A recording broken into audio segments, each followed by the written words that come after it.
Shalom saudara, dimanapun saudara berada, apa kabarnya semua? Tentu saya berharap semua baik-baik aja. Hari ini kita bertemu lagi di program Bible Study CK7. Program yang sangat memberkati kita semua. Kita akan belajar banyak firman Tuhan. Kita akan belajar banyak mengerti kenapa Tuhan berbicara seperti itu, saudara. Tapi sebelum ke sana, saya mau ajak kita seperti biasa untuk memuji dan menyembah Tuhan. Mari kita sapa Tuhan kita, saudara. Mari kita masuk dalam hadirat Tuhan, karena kita butuh hadirat Tuhan. Kita butuh hadiratnya untuk mengerti firman-Nya. Kita butuh hadiratnya untuk mengubah kehidupan kita. Kita butuh hadiratnya untuk guide kita. Supaya kita bisa menjadi berkat, saudara. Ya rada basi kita bayar. Urada bayara nambada kata ya rada basi kita maya rada bayar. Oh, we worship you, Lord. Kami menyembah-Mu, Tuhan. Kaulah yang luar biasa, Kaulah yang besar, Kaulah yang ajaib.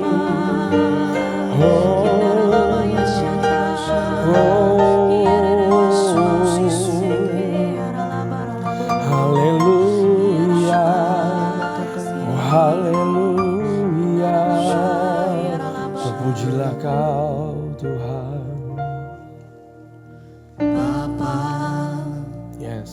Ku persembahkan tubuhku sebagai persembahan yang hidup, kudus, dan yang berkenan padamu, sebagai ibadah yang sejati.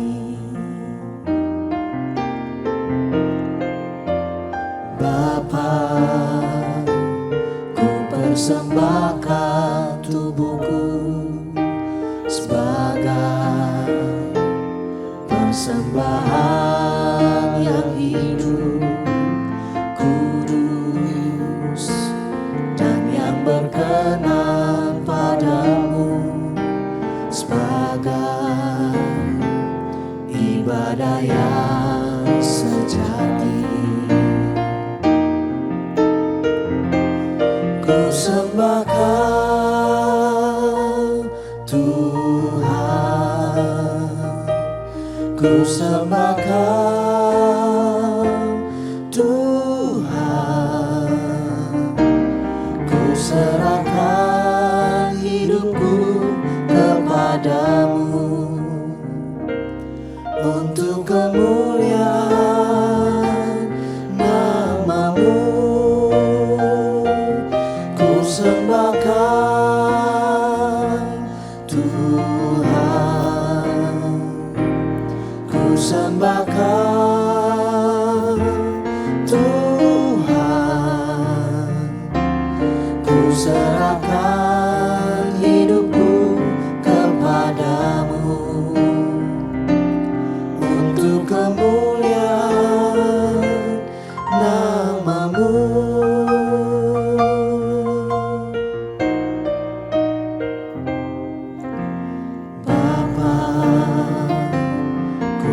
Persembahkan tubuhku sebagai persembahan yang hidup, kudus, dan yang berkenan padamu, sebagai ibadah yang sejati.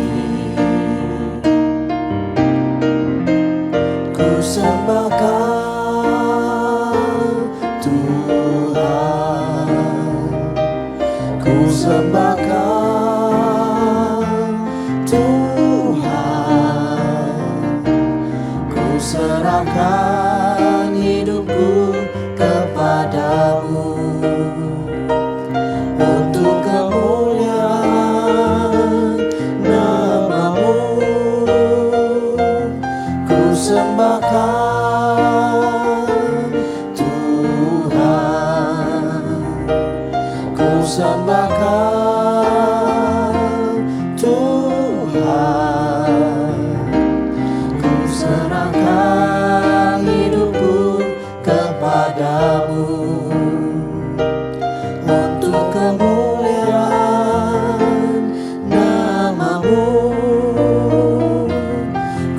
sembahkan Tuhan, ku sembahkan Tuhan, ku serahkan hidupku kepadamu untuk kemuliaan nama-Mu. Ku serahkan hidupku kepadamu untuk kemuliaan nama-Mu. Ku serahkan hidupku kepadamu untuk kemuliaan nama-Mu.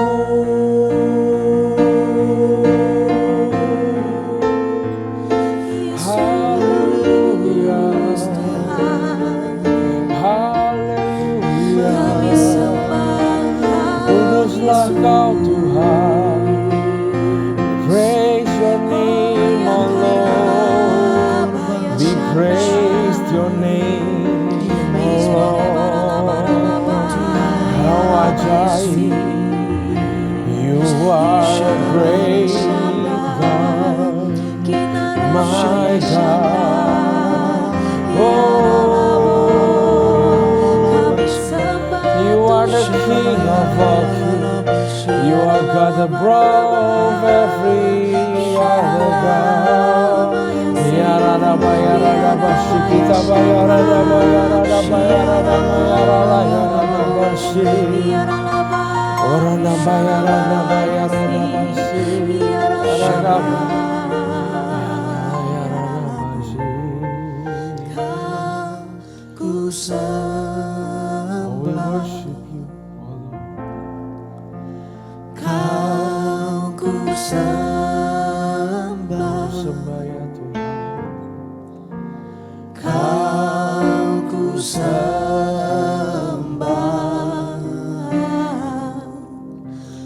oh Tuhan.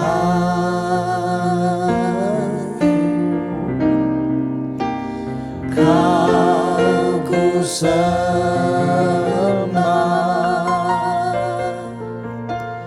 Kau ku sembah, Kau ku sembah,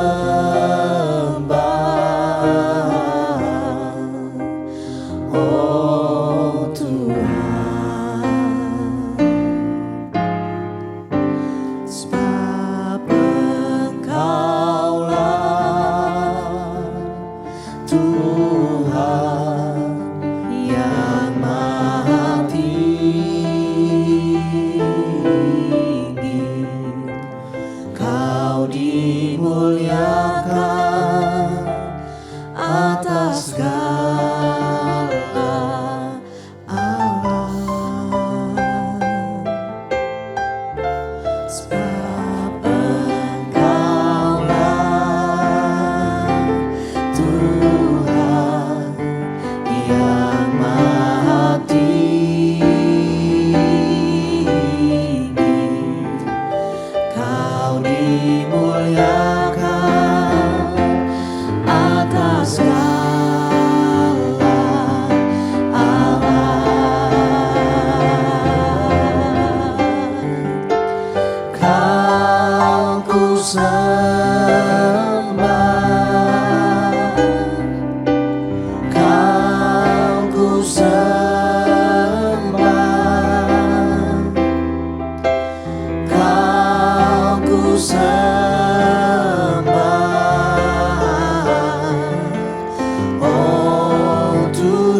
Bapak, kami bersyukur buat hadirat-Mu, kami bersyukur buat pertolongan-Mu, kami bersyukur buat penyertaan-Mu Tuhan.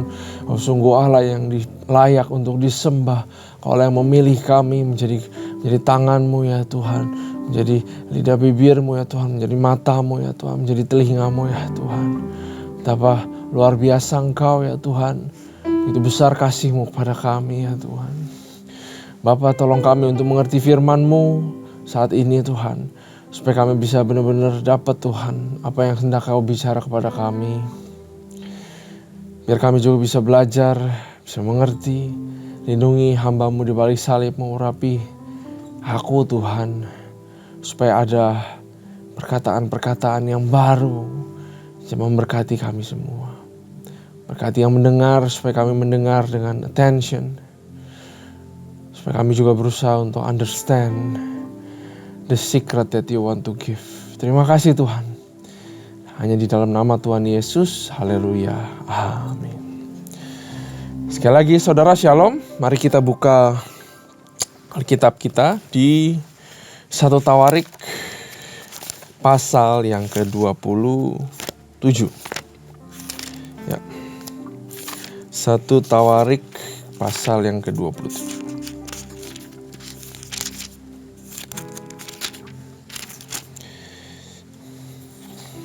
Oke.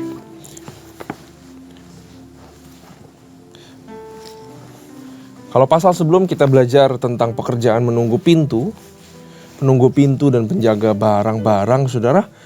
Kali ini kita akan lihat dengan perikop panglima-panglima tentara dan pembesar lainnya. Ayat ke-1. Adapun orang Israel, inilah daftar para kepala puak, para panglima pasukan 1000 dan pasukan 100 dan para pengatur yang melayani raja dalam segala hal mengenai rombongan orang-orang yang bertugas dan libur bulan demi bulan sepanjang tahun. Setiap rombongan berjumlah 24.000 orang. Bayangkan saudara, begitu banyak yang harus diatur. Yang mengepali rombongan pertama untuk bulan pertama ialah Yasobam bin Zabdiel, dan dalam rombongannya ada 24.000 orang. Ya, dari Bani Peres, dan mengepalai semua panglima untuk bulan yang pertama. Jadi ini ceritanya seperti Tuhan sedang memberikan peraturan shift-shiftan kerja saudara sebagai prajurit. Ayat 4, yang mengepalai rombongan bulan yang kedua ialah Dodai, orang Alohi, sedang pemimpin rombongan yang berjumlah 24.000 orang adalah Miklot. Panglima yang ketiga untuk bulan yang ketiga ialah Benaya, anak imam kepala Yoyada, dan dalam rombongannya 24.000 orang. Benaya ini ialah seorang dari ke-30 pahlawan dan mengepalai ke-30 orang itu, tetapi yang memegang pimpinan rombongannya ialah Amizabat, anaknya. Yang keempat untuk bulan yang keempat ialah Asael, saudara Yoab. Ini Asael yang waktu itu mati, saudara, yang dikejar-kejar. Asael ini sangat cepat, saudara. Kemudian ia digantikan oleh Sebaja anaknya, dan dalam rombongannya ada 24.000 orang. Yang kelima untuk bulan yang kelima ialah Samhut orang Yizra panglima itu, dan dalam rombongannya ada 24.000 orang. Yang keenam untuk bulan keenam ialah Ira anak Ikesh orang Tekoa, dan dalam rombongannya ada 24.000 orang juga. Yang ketujuh untuk bulan yang ketujuh ialah Heles orang Peloni dari Bani Efraim, dan dalam rombongannya ada 24.000 orang. Yang kedelapan untuk bulan yang kedelapan ialah Sibkai orang Husa dari orang Zerah itu, dan dalam rombongannya adalah 24.000 orang. Yang kesembilan untuk bulan kesembilan ialah Abiezer orang Anatot itu dari Bani Benyamin, dan dalam rombongannya ada 24.000 orang. Semua 24.000 orang, saudara. Yang kesepuluh untuk bulan yang ke-10 ialah Maharai orang Netofa dari orang Zerah itu, dan dalam rombongannya ada 24.000 orang. Yang ke-11 untuk bulan yang ke-11 ialah Benaya orang Piraton dari Bani Efraim, dan dalam rombongannya ada 24.000 orang. Yang ke-12 untuk bulan yang ke-12 ialah Heldai orang Netofa itu keturunan Otniel.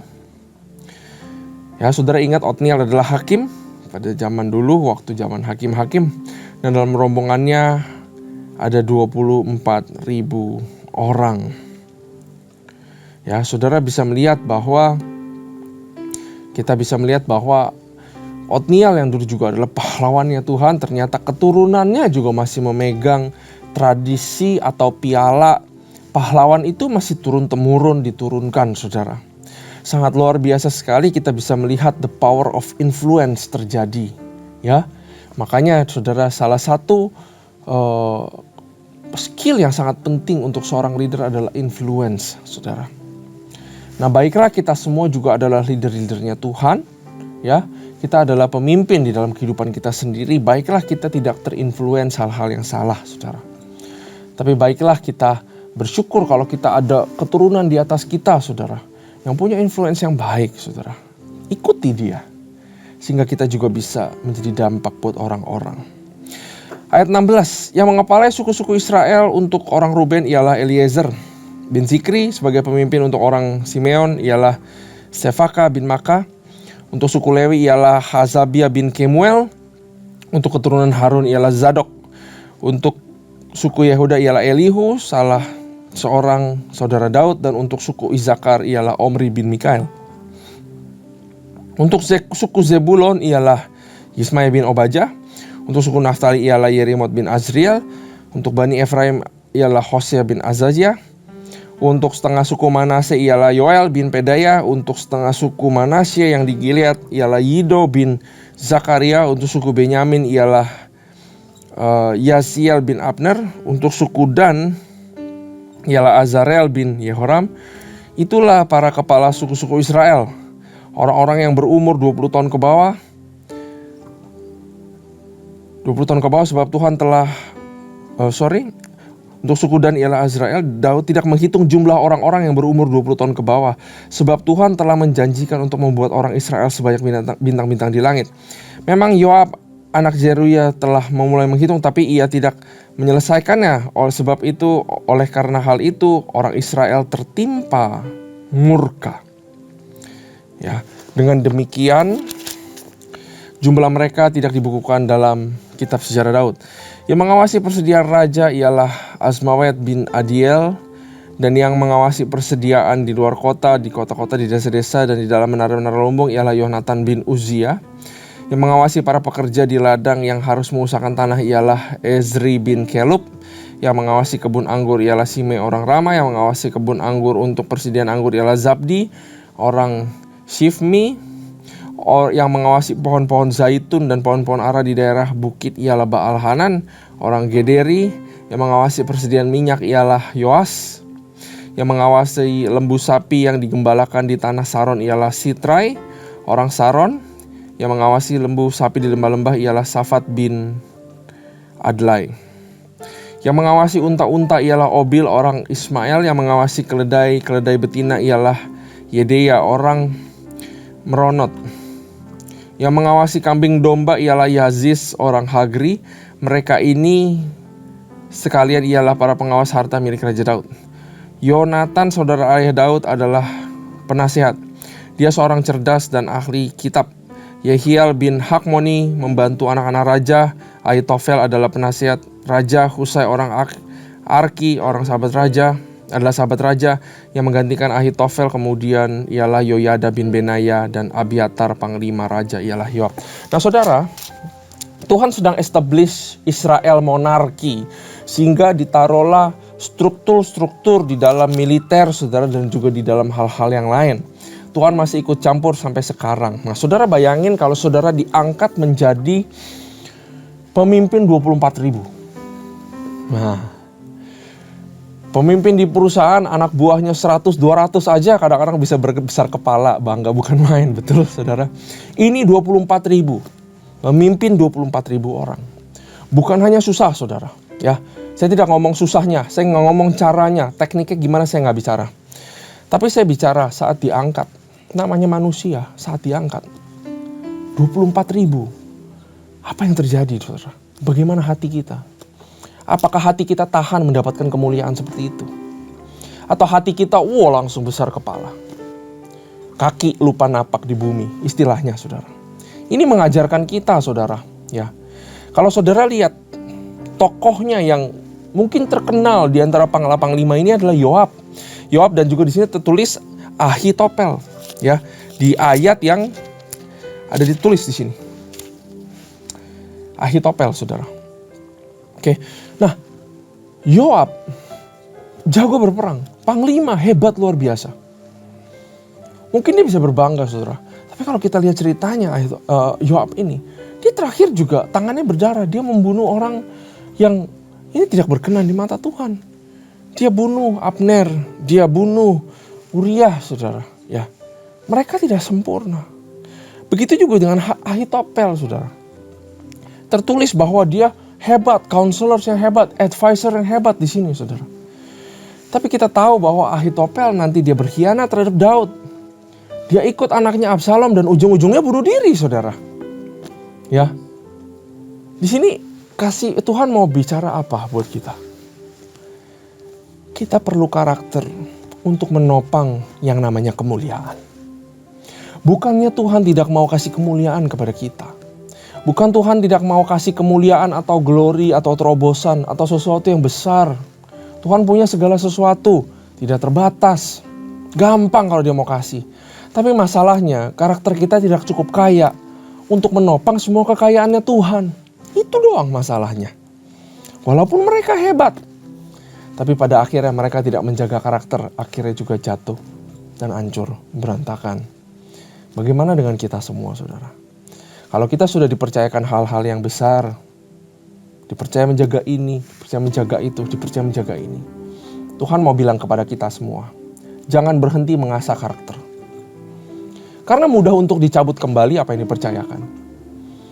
Karena apa yang dipercayakan mudah hilang kembali, saudara. Jangankan ngomong dicabut atau dicuri, saudara. Bahkan kadang-kadang kita melepasnya begitu aja karena karakter kita sudah menjadi bobrok. Diangkat menjadi satu jabatan tinggi bukan artinya karakter kita sudah sempurna. Tapi justru ada tuntutan yang lebih lagi untuk kita mengejar karakter kita di dalam Tuhan. Ya, ini Tuhan mau kasih tahu ini kepada kita semua. Kepemimpinan adalah penting, struktur penting, tapi kita lihat bahwa di atas segala sesuatu kita harus ingat bahwa God is the ultimate leader. Jangan sampai kita bergantung sama orang. Jangan sampai kita justru, kita tenangnya karena ada orang-orang hebat. Ya tenang aja, saya punya orang-orang hebat. Everything will be fine. No. Jangan sampai security itu berpindah dari orang-orang hebat. Di sini ini orang-orang hebat semua, saudara. Jangan sampai security berhenti kepada orang-orang hebat. Tapi security itu harus ditanamkan atau bergantung hanya kepada Tuhan saja. Panglima boleh hebat. Ya. Tapi kita belajar dari Daud bahwa di dalam segala jalanan-jalanan, saya nggak bilang semuanya ya saudara ya, tapi majority, di dalam segala perkara Daud bertanya kepada Tuhan. Tuhan, A atau B? Tuhan serang atau nanti? Tuhan berikan kami kemenangan. Panglima disiapkan. glory Tuhan melalui panglima-panglima berperang dan menang. Ya, tapi keputusan perang atau tidak, anugerah, kemenangan, victory, semua hanya daripada Tuhan. Organisasi sudah besar, skill sudah hebat mungkin. Begitu banyak orang di kiri kanan yang capable. Jangan lupa sama Tuhan. Dia adalah the ultimate leader. Sehebat apapun orang-orang di kiri kanan kita, sehebat apapun saudara, He is the ultimate leadernya kita, saudara. Libatkan dia dalam segala sesuatu, terutama di dalam peperangan. Besar kecil semua, kita libatkan Tuhan di dalam langkah-langkah kehidupan kita. Di sini ada yang jabatannya ini, jabatannya ini, jabatannya ini, jabatannya ini. Izinkan saya remind sekali lagi saudara, bahwa di dalam pekerjaan Tuhan, di dalam pelayanan Tuhan, jangan sampai ada yang namanya kasta-kasta saudara. Oh dia kasta paling tinggi, dia kasta paling rendah, gak penting lah. Gak boleh seperti itu. Biasa di gereja saudara, selain gembala senior atau gembala sidang saudara, yang dianggap di dalam pelayanan hari Minggu kasta paling tinggi siapa saudara? Pengkhotbah. Kita harus hilangin mindset seperti itu saudara, bahwa semuanya melayani dalam satu keharmonisan untuk melayani jemaat, karena Tuhan rindu melayani jemaat. Saya pengkhotbah saudara, saya gak bisa melayani tanpa WL. Saya sangat bersyukur ditemenin WL. Apalagi kalau saatnya ditemenin WL yang mempersiapkan juga. Saya bersyukur tuh sama itu. Karena kita partner di dalam pelayanan. Saya tidak pernah menganggap kasta-kasta dia yang harus ikutin saya. No. Waktu saya kalau berkhotbah saudara, saya dapat lagu yang mau dinyanyikan. Kadang-kadang mungkin gak pas sama khotbah saya. Kadang-kadang saya menghargai saudara, saya ubah khotbah saya. Saya tanya kepada Tuhan. Tuhan, teman-teman WL juga di dalam naungan-Mu. Jangan-jangan saya yang salah mau bagikan apa. Jangan-jangan Tuhan, mereka yang lebih peka dari saya. Dengar materinya mau seperti apa, makanya lagunya seperti itu. Kita harus menganggap pelayanan-pelayanan itu sebagai satu kesatuan, partner. Ya. Tapi memang betul ada orang yang dikasih mikrofon, ada orang yang tidak dikasih mikrofon, ada orang yang di depan panggung, ada orang yang di belakang panggung. Tapi saya mau bilang Tuhan gak suka yang namanya kasta-kasta. Kenapa? Karena kasta-kasta itulah yang menyebabkan runtuhnya unity. Saudara bayangin, sudah begitu hebat pengaturan di sini. Satu hal aja yang harus mengunci, betul? Namanya unity. Tanpa unity buat apa ada ini? Bahkan satu dengan yang lain di sini mungkin mereka gak kenal. Kelihatannya keren, ada struktur, ada organisasi. Cabang A, cabang B, cabang D, cabang E. Tim praise and worship, tim pengkhotbah, ada ratusan, ada begitu banyak. Semua sudah jelas deskripsinya, teratur, luar biasa, jalan, hebat. Tapi satu hal yang masih harus dikunci, pakai yang namanya unity. Adakah kebersamaan, adakah kekeluargaan di dalam setiap kelompok-kelompok yang ada dalam kehidupan kita, saudara? At least sebagai seorang individu, janganlah jadi orang yang melihat kasta-kasta. Istilahnya gini, janganlah jadi orang yang biang kerok sehingga menghancurkan unity itu. Kita gak perlu mulai dengan orang lain, mulai dengan diri sendiri. Jadilah seseorang yang pure melayani apa adanya. Maka kita sebenarnya sedang menjaga unity terhadap kelompok di mana kita ada, saudara. Unity sangat penting. Karena tanpa unity tidak ada berkat. Tidak ada kemenangan. Buat apa kita melayani begitu hebat, programnya bagus, acaranya bagus, multimedia bagus, promonya bagus, acaranya tepat waktu, booming. Tapi semua for the sake of performance. Tapi kalau semua melayani bersama for the sake of unity, saya gak bisa bayangin saudara, di dalam satu ibadah itu, bagaimana Tuhan disenangkan dan rohnya bekerja melayani jiwa-jiwa. Saudara, apapun yang dipercayakan kepada saudara sekarang, besar kecil, banyak sedikit, saya mau bilang bahwa semua jabatan punya otoritas, artinya punya power, betul? punya area di mana dia punya powernya. Dan saya mau bilang kepada kita semua, termasuk saya pribadi, jabatan atau power itu bukan untuk meninggikan kita sampai terbang. But power is for service. Kalau saya diizinkan Tuhan dan gereja hari ini untuk melayani, berbicara, membahas firman Tuhan, that's a power. Tapi power bukan dari saya, dari Tuhan. Harus untuk melayani. Sebisa mungkin, kalau ada permintaan untuk saya membagikan firman Tuhan, sebisa mungkin saya say yes. Karena saya tahu power is for service. Power bukan untuk disimpan-simpan buat saya, but is for service. Tuhan berikan power itu kepada saya. Gereja berikan posisi, kepercayaan, pekerjaan Tuhan kepada saya adalah sebuah privilege. Saya terima itu dengan free. Maka that power juga harus melalui saya free kepada orang-orang. Join pelayanan, saudara. Saudara akan diberikan secara cuma-cuma urapan daripada Tuhan. Berkat untuk kita menjadi berkat. Melayani orang-orang, power. Tapi selalu ingat, power bukan untuk meninggikan kita. Bukan untuk keegoisan, keuntungan kita. But power is for service. Amin. Terima kasih Tuhan buat firman-Nya. We believe power is for service. We believe dalam pelayanan gak ada besar, kecil, kami semua adalah partner. Tutup kami semua di dalam unity Tuhan. Buat apa struktur hebat, buat apa SOP, buat apa ada office ini, ada office itu, buat apa ada bagian ini, bagian itu, kalau tidak ada unity Tuhan. Kami bersyukur buat firman ini telah membukakan hal-hal yang baru kepada kami. Terima kasih Tuhan, terima kasih Roh Kudus, terima kasih Yesus. Hanya di dalam nama Tuhan Yesus Kristus. Haleluya. Amin. Tuhan Yesus memberkati.